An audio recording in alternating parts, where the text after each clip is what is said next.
A 51-mile ditch built 120 years ago still holds the world's economy hostage, and nobody's figured out how to break free.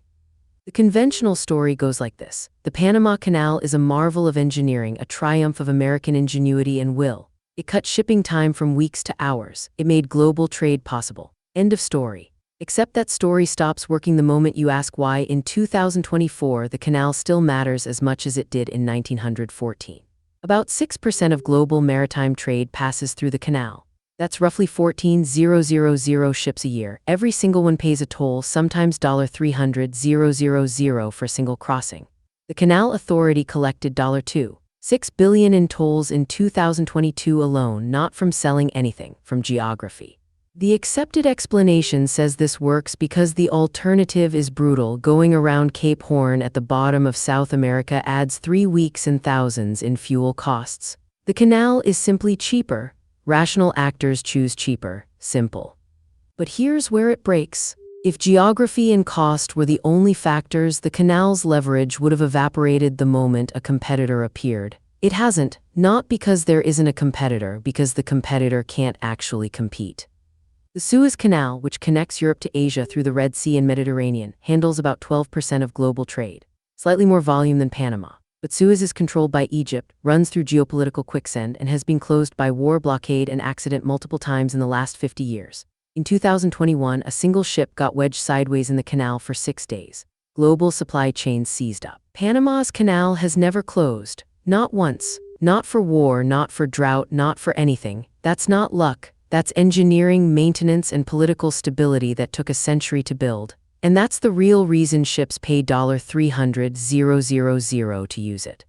Now flip the lens. The canal wasn't built out of generosity. The United States built it because controlling a choke point in global trade is worth more than owning a country. Theodore Roosevelt understood this. Teddy didn't invent the idea, he just named the incentive out loud. For 85 years, America controlled the canal directly. Then, in 1977, Jimmy Carter signed it over to Panama. Historians call it a gesture of respect. They're missing the incentive. The U.S. kept the military bases. It kept the strategic position. It just outsourced the maintenance cost. Panama collects the tolls. Panama maintains the locks. Panama hires the pilots. Panama bears the political risk. And the U.S. gets to influence one of the world's most critical trade routes without the expense of running it. That's not generosity, that's genius-level incentive design. But here's where it gets interesting. Panama's leverage has quietly grown. The canal is now Panama's single largest source of foreign exchange. It funds schools, infrastructure, hospitals.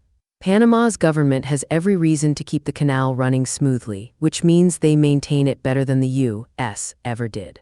And now we hit the real story. In 2016, Panama expanded the canal, built new locks, doubled capacity. This wasn't about generosity to shippers. It was about extracting more tolls. The expansion cost $5 billion, most of it borrowed. Panama bet that shipping volume would grow enough to pay back the debt. They were right. Volume increased, but so did competition for water. The canal relies on fresh water from nearby lakes. More ships mean more water needed for the locks. During droughts, the canal has to ration capacity, which means fewer ships can cross, which means tolls go up, which means shippers pay more. This is the mechanism nobody talks about. The canal doesn't just charge a toll, it also controls supply. When it rains, capacity is unlimited. When it doesn't, capacity becomes a commodity. Shippers bid for slots.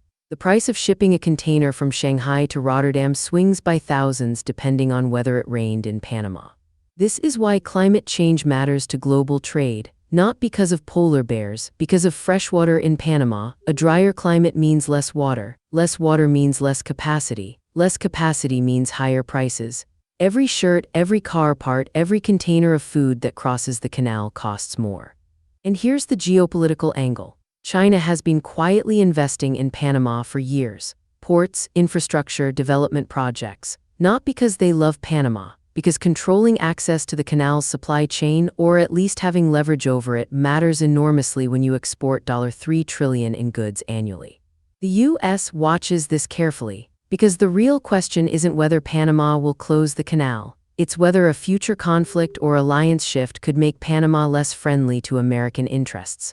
A choke point only matters if you can keep it open. Once you lose control, it becomes a choke point that works against you. So the real story of the Panama Canal isn't about engineering, it's about incentives. A 51-mile shortcut that saves 3 weeks of sailing time, a toll system that extracts billions from global trade, a water system that makes capacity a weapon, and a geopolitical asset that nobody can replace.